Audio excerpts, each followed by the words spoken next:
오늘 주신 하나님의 말씀 두 군데인데요. 처음에는 마태복음 22장 11절에서 14절까지 말씀이고, 두 번째 말씀은 창세기 3장 5절의 말씀입니다.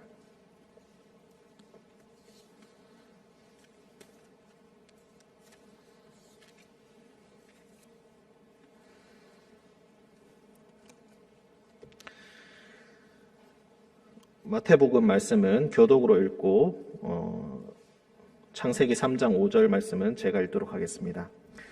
임금이 손님들을 보러 들어올새 거기서 예복을 입지 않은 한 사람을 보고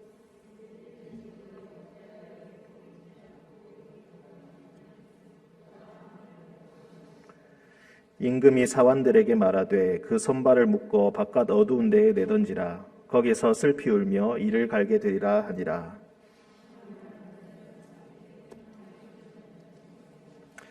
창세기 3장 5절 말씀입니다. 너희가 그것을 먹는 날에는 너희 눈이 밝아져 하나님과 같이 되어 선악을 알 줄 하나님이 아심이니라. 아멘.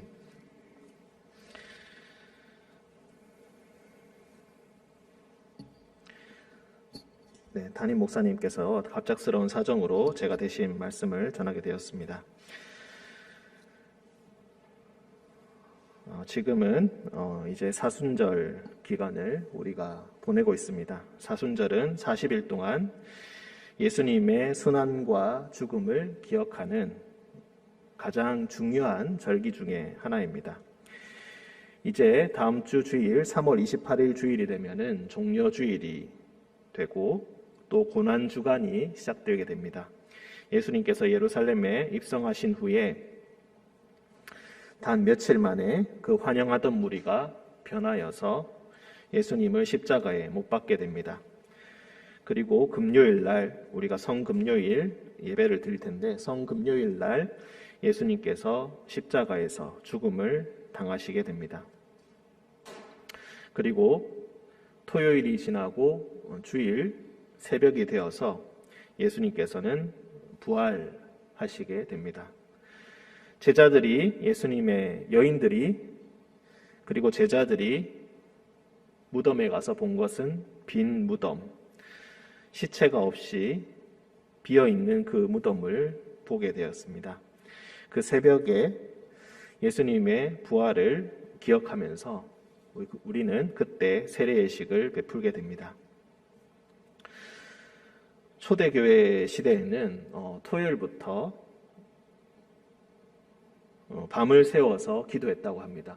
세례 지원자들이 세례를 받기 전에 토요일 밤부터 밤을 새워서 기도하고 새벽이 되면 예배를 드리고 세례를 받았다고 합니다. 예수님께서 그 부활하셨다는 그 부활이 곧 나에게도 일어날 것입니다. 이 죽음의 시간이 아니라 하나님께 나아가는 기쁨의 통로가 분명히 될 것입니다 라고 고백하면서 주일날 새벽에 그렇게 함께 세례예식을 행했다고 합니다. 세례받는 사람들 뿐만이 아니라 세례를 지켜보는 많은 사람들까지 함께 밤을 새워서 예배를 드렸습니다. 세례예식은 세례를 받는 자들만의 행사가 아니라 그것을 보는 사람들도 함께 참여하는 것입니다. 그것을 바라보면서 나도 예전에 세례를 받았다는 그 사실을 다시 기억하고 확증하는 것입니다. 가톨릭에서는 견진성사라고 해서 이것을 다시 재확인하는 행사를 따로 하지만 우리 개신교에서는 따로 행하지 아니하고 부활절에 그것을 함께 기억하는 것입니다. 그러니까 너 세례 잘 받았다 축하한다 이걸로 끝나는 것이 아니라 나도 세례 받은 사람이지, 내가 세례 받은 사람이구나, 이것을 다시 기억하는 행사이고, 저 사람이 이제 세례를 받음으로 우리가 한 형제 자매가 되었다. 그래서 그 이름을 기억하고 그 상황을 살펴보고 우리의 형제 자매로 받아들이는 것이 바로 세례 예식인 것입니다. 전쟁터에서 죽음과 함께 싸운 전우들 간의 우정은 결코 잊혀지지 않는 것처럼 예수님의 십자가를 함께 묵상하고 함께 부활을 경험한 사람들은, 예배를 통해 경험한 사람들은 전우와 같이 끈끈한 서로에 대한 사랑과 애정으로 뭉쳐지게 됩니다. 그것을 우리는 교회라고 부르고, 그래서 우리는 서로를 한 형제, 자매라고 부르게 되는 것입니다. 예수님의 죽음과 부활이라는 것은 그저 예수님에게만 일어난 사실로 끝나지 않고 예수님의 뒤를 따르는 제자들, 예수님의 길을 뒤따르는 제자들은 역시 똑같이 예수님의 길을 뒤따라가게 되고 똑같이 죽음을 경험하고 똑같이 부활을 경험하게 되리라는 기대와 소망을 가지게 되는 것입니다. 하지만 역시나 죽음은 두렵기 짝이 없는 것이고 또 마지막 때에 있을 심판이나 하나님께서 어떻게 우리에게 행하실지에 대한 것은 우리가 제대로 알지 못하기 때문에 여전히 우리는 두려움에 때로는 사로잡힐 수밖에 없게 됩니다. 그리고 또 궁금할 수밖에 없게 됩니다. 우리는 과연 어떻게 될 것인가? 예수님께서는 구체적으로 어떻게 될 것이다 라고 말씀하시지 않고 늘 비유로 우리에게 말씀해 주셨습니다. 제가 지난번에 3월 10일 날 설교했던 본문이 마태복음 20장 1절부터 16절까지 포도원 품꾼에 대한 비유였습니다. 천국은 마치 라고 시작되는 그 단락에서 아침에 들어온 일꾼이나 오후 5시에 들어와서 1시간 일한 일꾼이나 모두 한 데나리온씩 줬던 것을 기억합니다. 아침에 들어왔던 사람들이 그것에 대해서 항의하자 주인은 냉정하게 내가 너에게 나쁜 것을 한 적이 전혀 없다. 너는 그냥 이것을 받고 돌아가라. 천국은 우리의 시각으로, 우리의 생각으로 다 담을 수 없는 그런 것들입니다. 나의 기준에 천국을 끼워 맞출 수는 없다는 것입니다. 쉽게 얘기해서 내가 천국에 맞추어야 하는 것이고 내가 하나님께 맞추어야 되는 것이지 하나님이 내 생각에 맞춰질 수 없고 천국이 나의 기준에 맞춰질 수가 없습니다.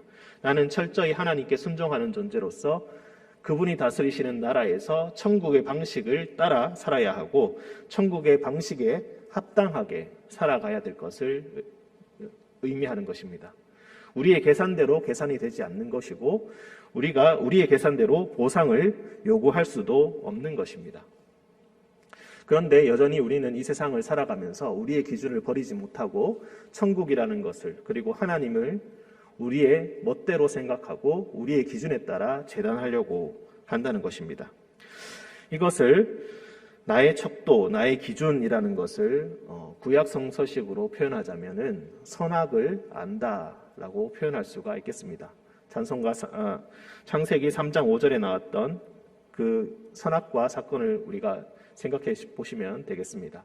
선악을 안다는 것은 좋은 것과 나쁜 것을 구분한다는 것입니다. 내가 생존하기 위해서 무엇이 이로운지 무엇이 해로운지를 알게 되는 것이고 해로운 것을 배제하고 이로운 것을 따지게 됩니다. 그리고 가장 좋은 것을 선택하기 위해서 열심히 자신의 지혜를 동원하여서 가장 좋은 것을 얻고자 노력하는 것, 그것이 바로 선악을 안다는 것입니다. 하나님께서 선하다, 하나님께서 악하다 하신 것에 기준을 따르지 않고 내 머리로 생각해보고 오직 나의 입장에서만 무엇이 가장 선한지 무엇이 가장 악한지를 생각한다는 것입니다. 이 구분이 생기고 난 이후부터 인간은 하나님의 방식대로 살아가지 못하고 순종하지 못하고 독립된 존재로서 혼자 멋대로 생각하면서 살아가게 되었다라는 것이 선악과의 이야기의 의미라고 또 생각해 볼 수가 있겠습니다. 우리가 예수님의 제자가 된다라고 하고 그리고 하나님의 사람으로 살아가겠다라고 한다는 것은 그리고 그렇게 성숙해 나가고 성장해 나가고 자라나간다는 것은 자신이 아는 선악을 버리고 하나님께서 주신 기준, 하나님께서 가르쳐 주시는 그 선악의 기준에 따라 살아간다는 것을 의미합니다. 자신의 것을 점점 더 내려놓고 점점 더 버려가고 하나님의 기준에 따라 그것을 살아가게 된다는 것을 의미합니다. 이렇게 예수님과 함께 동행하면서 천국에 대한 이야기를 들으면서 제자들은 어떤 때는 이해를 하고 어떤 때는 이해하지 못한 채로 그렇게 넘어가곤 합니다. 그러다가 결국에는 십자가 앞에서 모두 다 도망가 버리는 그런 비극이 일어나게 됩니다. 그 전부터 이 말씀을 들어왔지만 계속해서 예수님의 말씀에 딴지를 걸고 누가 더 큰지에 대해서 싸우고 더 높은 자리를 미리 달라고 예수님께 청탁을 하기까지 했다는 것입니다. 천국은 이런 것이다. 천국은 이런 것이다. 천국은 마치 이런 것이다. 수없이 가르쳐 주셨지만 제자들은 제대로 이해하지 못한 채 여전히 자신의 선악을 버리지 못하고 자신의 선을, 자신에게 좋은 선을 예수님께 요구해 왔다는 것입니다. 그래서 예수님께서는 중간중간에 이에 대한 경고의 말씀을 넣으셨습니다. 마태복음 13장 47절에서 50절에 보면은 천국은 마치 그물과 같다라는 비유가 나오고 있습니다. 천국은 마치 그물과 같아서 많은 물고기들을 다 잡아내서 오지만 그 물고기를 잡은 주인이 바닷가에 걸터 앉아서 좋은 고기만 그릇에 담고 악한 것들은 버려버린다 라고 합니다. 교회에 수많은 사람들이 출석하고 관심을 보이고 들락날락 할 수는 있지만 주인의 마음에 들어야지, 주인의 그릇에 담겨야지 좋은 것으로 평가를 받게 되는 것이고 제대로 주님의 손에 잡힌 고기가 될 수 있는 것입니다. 그렇지 못한 사람들은 여전히 혼돈의 바닷속으로 다시 돌아가서 생존에 몸부림치다가 허무한 결말을 맞게 된다는 것입니다. 이것에 대해서 더 정확하게 이야기해 주는 것이 있습니다. 뒤쪽에 잠깐 넘겨보시면은 25장 31절에서 46절에 또 하나의 비유가 나오고 있습니다. 세계의 심판에 관한 이야기입니다. 이제 마지막에 인자가 왕위에 앉아 있는데 양과 염소들이 있습니다. 양은 오른쪽으로 서게 하고 염소는 왼쪽에 서게 합니다. 양들에게 먼저 이야기합니다. 내 아버지께 복받을 자들이여, 나와 창세로부터 너희를 위하여 예비된 나라를 상속받으라. 오른쪽에 있는 양들을 칭찬하십니다. 우리는 칭찬받을 일을 한 적이 별로 없는 것 같은데요? 라고 그렇게 양들이 물어봅니다. 그럴 때 지극히 작은 자들에게 행한 것이 곧 나에게 한 것이다. 나에게 했다는 것이 교회에 가서 헌금을 잘 바치고 신앙생활을 경건하게 잘하고 그런 것들을 찬양을 많이 하고 이런 것들이 아니라 가장 작은 자들에게, 돌려줄 것이 없는 자들에게, 누가 봐도 그들에게 주는 것은 낭비에 불과한 그런 것에 불과한 그런 사람들에게 한 것이 곧 나에게 한 것이기 때문에 너희들은 예비된 나라를 상속받을 것이다. 왼쪽에 있는 염소들에게는 너희는 영벌에 들어가게 될 것이다. 그렇게 얘기하십니다. 돌본 적도 없고 줄인 사람, 목마른 사람, 나그네 된 사람, 헐벗은 사람, 병든 사람, 옥에 갇힌 사람을 공양한 적도 없고 돌본 적도 없다. 나는 그런 것들을 다 행했습니다. 라고 했지만 하나님을 속일 수는 없습니다. 하나님께서는 지극히 작은 자 하나에게 하지 아니한 것이 곧 내게 하지 아니한 것이다. 라는 그 한마디로 모든 판결을 내려버리신다는 것입니다. 그래서 이 비유에서 이 천국 세계 심판에 대한 이 비유에서 말씀하시고자 하는 것은 가장 작은 형제에게 한 것, 그것이 곧 나에게 한 것이다. 그것이 중요한 것이다. 라고 이야기합니다. 서기관들처럼 내가 얼마나 믿음이 있는지를 과시하기 위해서 시장 거리에 서서 손을 들고 기도하는 것, 과시하면서 기부하는 것, 많은 금액을 남들에게 보이기 위해서 기부하는 것, 그런 것들이 아니라 과부가 여기서 뜯기고 저기서 뜯기고 얼마 남지 않은 생활비 중에서 2렙돈에 해당되는 그 금액을 들고 와서 넣는 그 부끄러운 손길을 예수님께서 주목하여 보시면서 이 사람이 진실로 하나님께 드린 사람이다 라고 했던 것을 우리는 기억하고 있을 것입니다. 그런 사람들을 주님께서 인정해 주시고 그런 헌금을 주님께서는 기억해 주시고 그런 헌신을 주님께서는 기억하신다는 것입니다. 그 사람들이야말로 오른편에 서게 될 것인데 정작 오른편에 선 사람들은 자기가 그렇게 했는지도 기억을 못하게 된다는 것입니다. 왜냐하면 그것을 봉사로 여기지 아니하였고 그것을 선행으로조차 여기지 아니하였기 때문입니다. 예수님께서는 그것이 천국이라고 했습니다.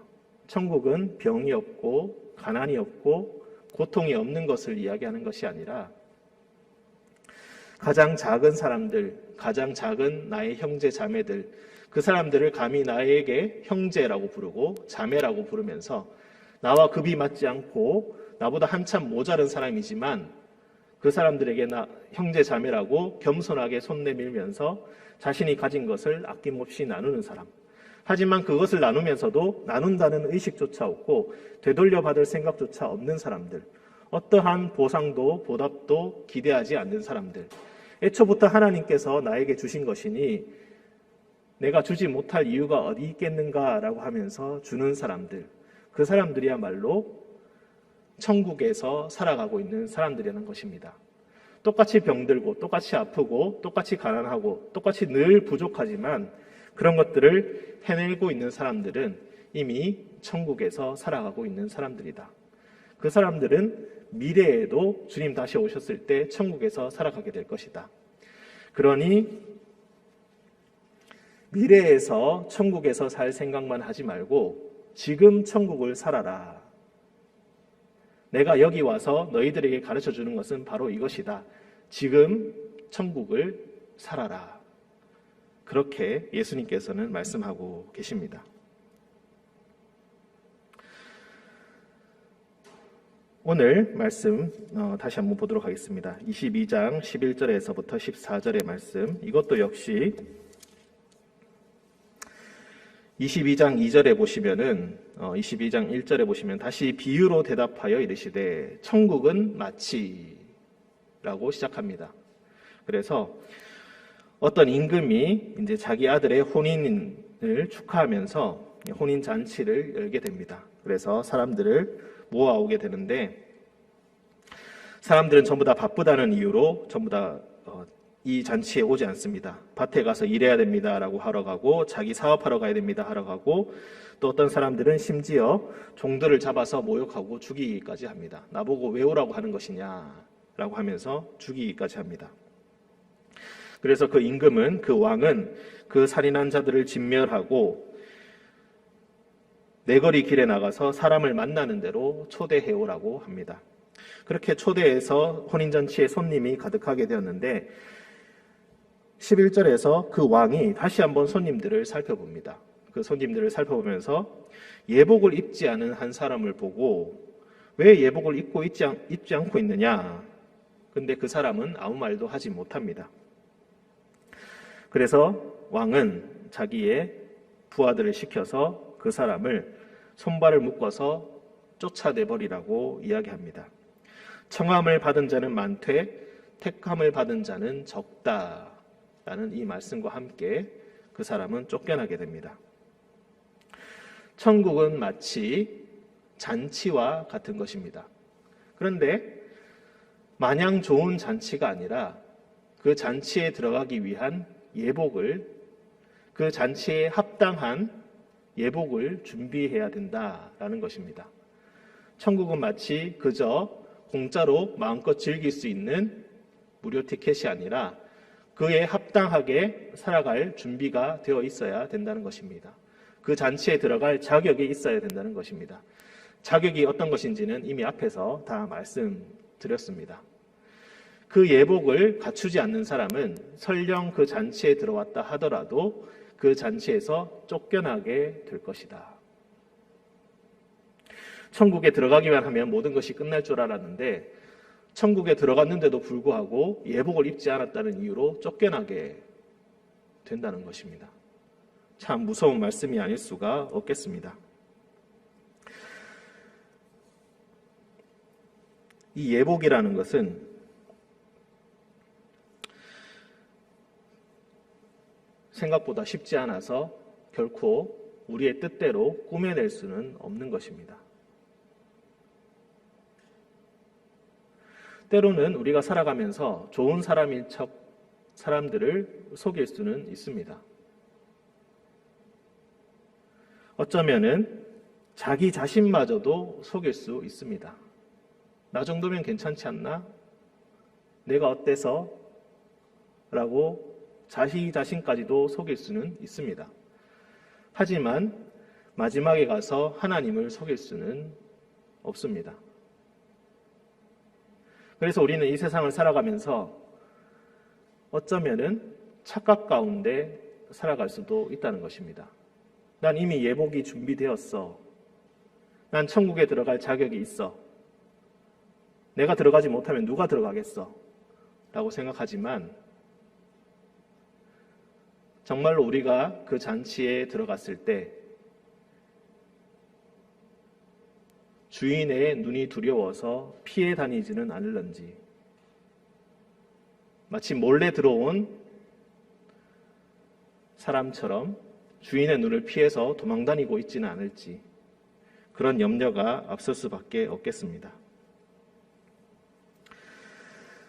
이렇게 예복을 준비한다는 것은 마태복음의 말씀에 따르면은 형제를 사랑하는 것입니다. 형제 자매를 내 몸과 같이 사랑하는 것입니다. 가장 약한 이웃을 사랑하는 것입니다.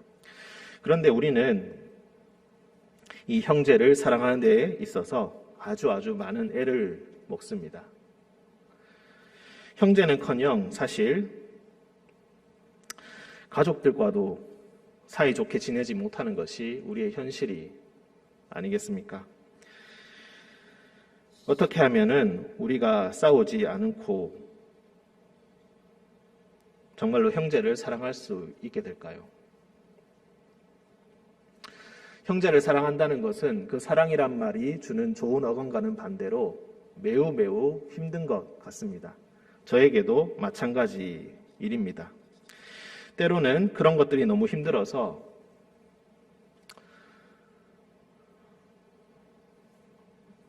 저기 다른 곳에서 하는 것처럼 혼자 들어가서 돌을 닦는다든지 하는 것이 더 편하지 않을까, 어디 절처럼 그런 데 들어가서 혼자 살면서 돌을 닦는 것이 더 편하지 않을까, 더 쉽지 않을까, 이런 생각도 해보게 됩니다.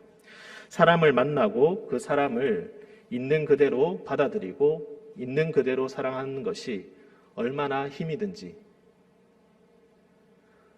또 그보다 더 힘든 것은 나 자신을 있는 그대로 받아들이고 나 자신을 사랑해 주는 것이 또 얼마나 힘이 드는 것인지. 어쩌면은 나 자신을 제대로 사랑하지 못하기 때문에 남도 결국에는 사랑하지 못하는 것이 아닌가라는 생각이 듭니다. 누군가가 이 행동 하나만 고쳐주면 난 저 사람과 잘 지낼 수 있을 것 같은데, 이것만 생각을 조금만 바꿔주면은 저 사람을 내가 사랑할 수 있을 것 같은데 라고 생각하지만 한 단계를 넘어서면은 또 그 다음 단계가 있습니다. 한 단계의 티를 벗어버리면은 또 다른 티가 내 눈 속에 보이게 됩니다.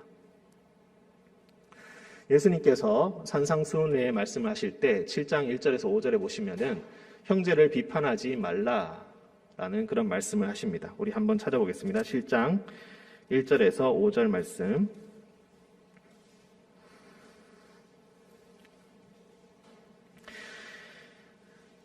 비판을 받지 아니하려거든 비판하지 말라. 너희가 비판하는 그 비판으로 너희가 비판을 받을 것이요 너희가 헤아리는 그 헤아림으로 너희가 헤아림을 받을 것이니라.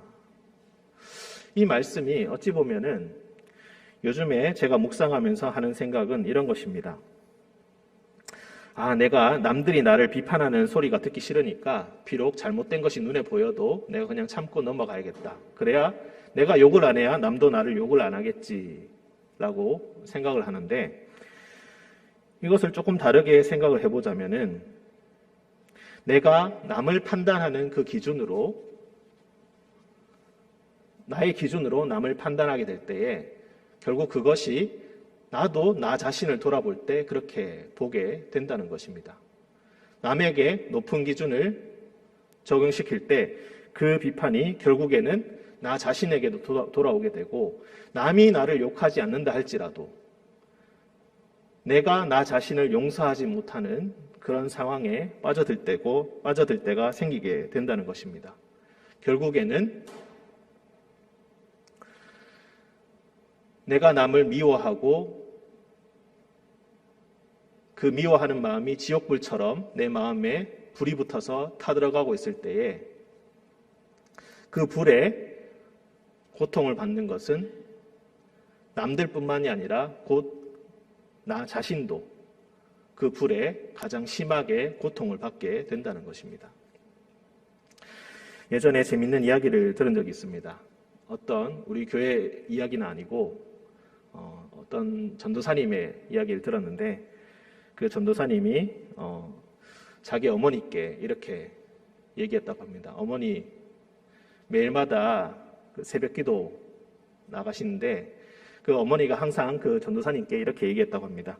내가 지금 10년째 새벽기도회를 한 번도 빠지지 않고 나가고 있다 하면서 아주 그것을 자랑스럽게 얘기하셨다고 합니다. 그래서 그 전도사님이, 어머니, 그러면은 어머니가 나가서 새벽 기도할 때에 처음 나가서 하시는 생각이 무엇이냐? 어떤 생각하시냐?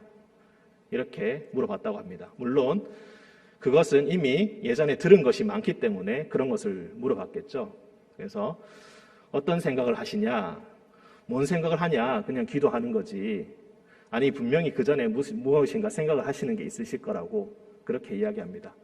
그러니까 곰곰이 생각하시더니 10년 동안 새벽 기도에 나오면서 연수가 쌓이면 쌓일수록 주변을 돌아보면서 출석 체크를 하게 된다는 것입니다. 누구는 나왔네? 누구는 안 나왔네? 내가 사정 이미 뻔히 다 알고 있는데 좋은 일이 있고 분명히 감사해야 되고 분명히 기도할 게 분명히 있을 텐데 왜 안 나왔지? 혼나야겠네?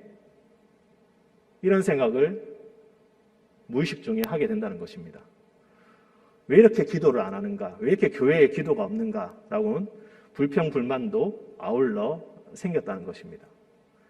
그래서 새벽 기도를 하는 동안에 계속해서 그 분노를 가라앉히기 위해서 기도한다는 것입니다.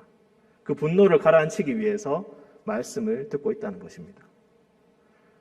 왜 이 사람은 이렇게 하지 못하고 왜 저 사람은 저렇게 하지 못하는가? 왜 이렇게 교회 전체가 왜 이렇게 기도를 하지 않는가? 이런 생각을 하면서 원망하는 마음을 하나님께 털어놓게 된다는 것입니다. 그래서 그냥 아들과 모자 간의 관계니까 아마 그런 얘기를 할 수 있겠죠. 네. 어머니, 그럴 것 같으면 교회를 나가지 마시라. 새벽 기도를 가지 마시라. 그렇게 이야기합니다. 마음속에 이미 지옥불이 붙었는데 거기 나가서 기도하는 것은 그 지옥불 끄기에 급급한 것이지 그 안에 생명이 없고 그 안에 기쁨이 없다는 것입니다. 그렇게 할 거면은 몇 년 동안 내가 새벽 기도회를 한 번도 빠지지 않았다는 것은 그 사람의 영에 어떠한 도움도 되지 못하고 그 사람의 신앙에 어떠한 도움도 되지 못한다는 것입니다. 스스로 쌓아올린 그 명예와 그 우상들을 스스로 꺾지 않으면은, 버리지 않으면은 하나님께 참된 감사를 할 수 없고 참된 기도를 할 수 없으니까 차라리 그러실 것 같으면은 그것을 그만두라. 그렇게 얘기했다는 것입니다. 우리도 신앙생활을 하면서 그리고 사랑과 부대끼면서 형제 자매를 사랑해야 된다는 압박과 강박관념에 때로는 시달리면서 우리는 마음에 참된 기쁨이 없는 채로 지낼 때가 참 많이 있습니다. 믿음의 형제 자매들이 나를 사랑해주지 않고 나를 지지해 주지 않고 내 말을 들어주지 않는다고 느낄 때, 누군가 나를 미워하는 눈길로 나를 바라보고 있다고 느낄 때 우리의 영이 얼마나 침체됩니까? 교회 와서 기도해도 기쁨이 없고 늘 거기에 신경만 쓰이게 됩니다. 내가 뭘 잘못했을까를 생각하게 됩니다. 늘 마음이 괴롭습니다. 말씀에 집중하지 못한 채 어떻게 하면 그 사람을 사랑할 수 있을까, 용서할 수 있을까라는 고민으로 온통 시간을 보내게 된다는 것입니다. 하나님 옆에 나와서 기도한다고 하는데 내 마음속에 솟아나는 것은 원망과 불평밖에 없다는 것입니다. 우리는 회복을 주장하고 하나님의 거룩한 말씀을 이야기하는데 정작 우리는 우리 마음속에 끊임없이 불타고 있는 그 지옥불도 끄지 못한 채 전전긍긍하면서 하나님, 이를 어쩌면 좋을까요? 너무 뜨겁습니다. 어쩌면 좋을까요? 너무 뜨겁습니다. 하나님 앞에 한치도 성장하지 못하고 하나도 성장하지 못한 채 그렇게 살아가게 된다는 것입니다. 그것을 신앙생활이라고 부르면서 때로는 나를 지지해주는 사람을 만나서 교회가 싸우게 되고 때로는 분열도 일어나게 된다는 것입니다. 사람들은 그 모습을 보면서 교회가 도대체 다를 것이 뭐가 있냐라고 생각하게 될 것입니다. 형제 자매를 사랑한다는 것은 나를 사랑한다는 말과 배치되는 것 같고 대립되는 말 같지만 결국에는 똑같은 말과 같습니다. 우리는 스스로를 하나님 앞에 죄인이라고 이야기합니다. 하지만 우리가 우리 귀에 들려오는 것은 늘 마귀의 목소리입니다. 그 마귀의 목소리가 바로 창세기 3장 5절입니다. 우리 말씀을 잠깐 보시면은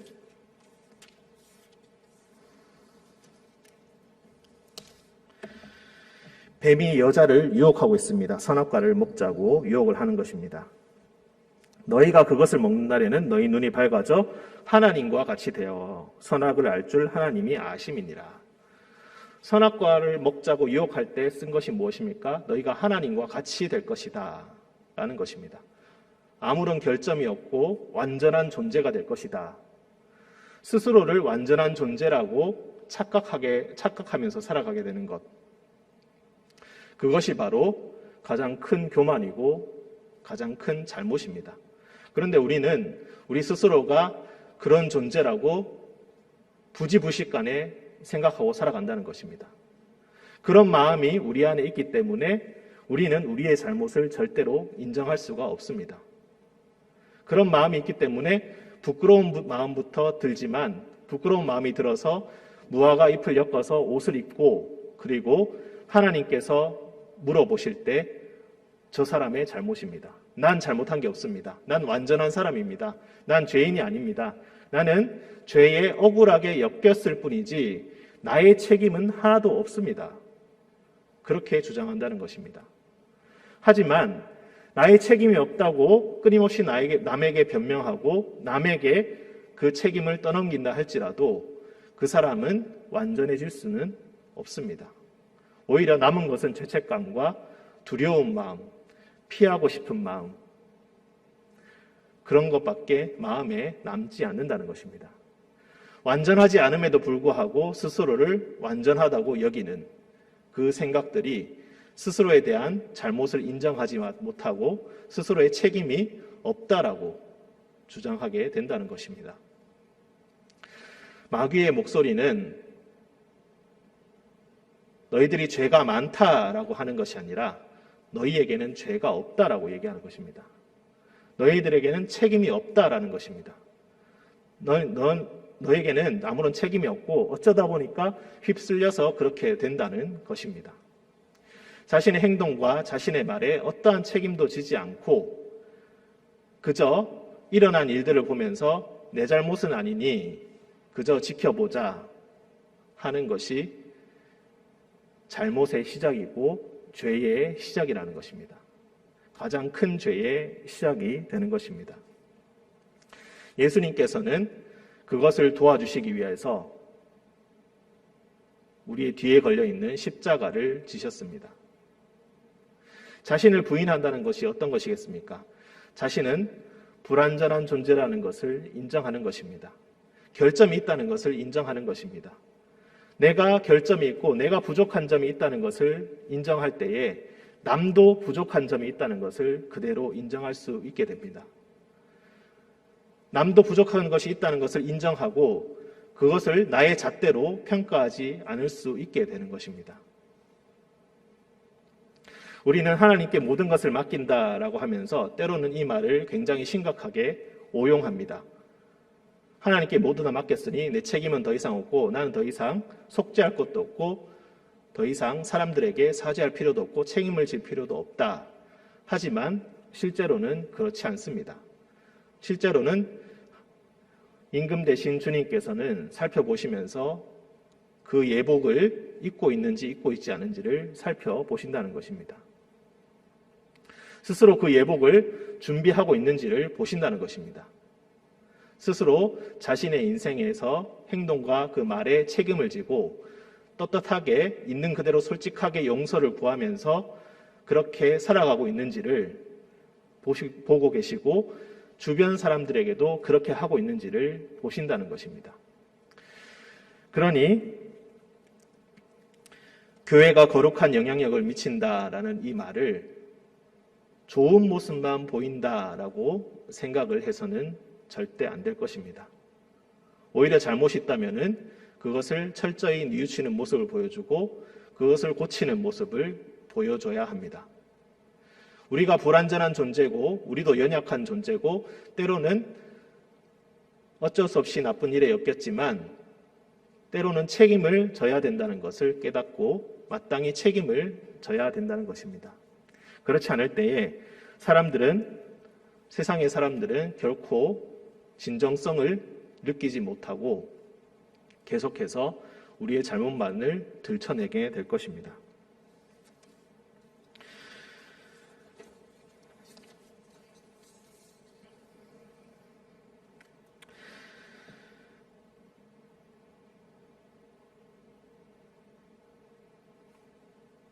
자신의 잘못을 인정하고 그리고 자신의 잘못에 책임을 지고 그리고 있는 모습 그대로 하나님께 나아온다는 것은 참으로 힘든 일입니다.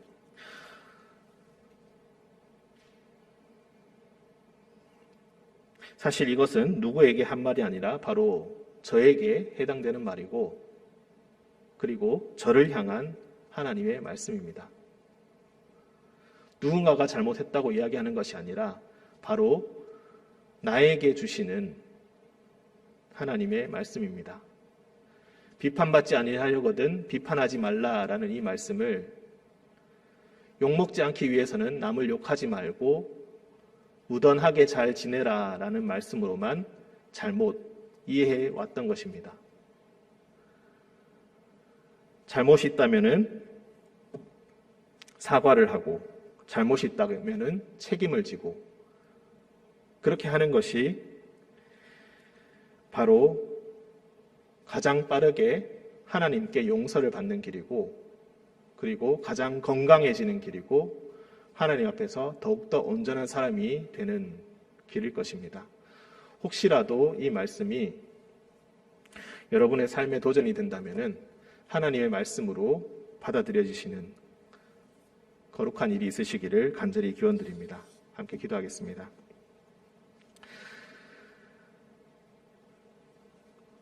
은총의 주님, 사랑받을 자격이 없는 자들을 선택하시고 어둠 속에 앉아 있어야 될 것이 마땅한 자들에게 기이한 빛을 비춰주시고 어떠한 명예도 누릴 자격이 없는 자들에게 왕같은 제사장이라고 불러주신 주님, 어느새 우리 안에 그 감사가 사라지고 우리가 가장 주님 앞에서 잘난 자인 것처럼 하나님의 선악을 모두 다 알고 있는 자처럼 하나님을 대신할 수 있는 자인 것처럼 그렇게 형제 자매들을 판단하고 정죄하고 나의 마음에도 그리고 형제 자매들의 마음에도 불길과 같은 분노를 옮겨가면서 그렇게 살아왔음을 고백합니다. 주님, 부족한 저를 용서해 주시고 부족한 우리를 용서해 주시고 주님 앞에 모든 것 내려놓고 가장 겸손한 마음으로 주님을 섬길 수 있도록 주여 우리와 함께하여 주옵소서. 형제 자매들을 가장 낮은 자들을 형제 자매로 여기며 그들에게 아낌없이 베풀며 그렇게 살아가는 것이 바로 천국에서 살아가는 삶임을 오늘 말씀을 통해 다시 한번 배웁니다.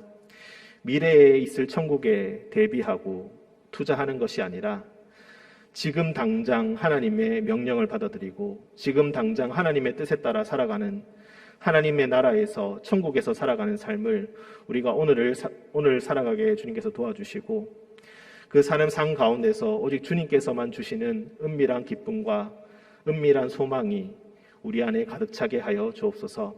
우리 안에 다른 지옥불이 옮겨붙지 않게 하시고 오직 주님께서 주시는 천국의 기쁨만이 넘쳐나는 우리 모든 성도님들 되게 주님 함께하여 주옵소서. 거룩하신 예수님의 이름으로 기도드립니다. 아멘.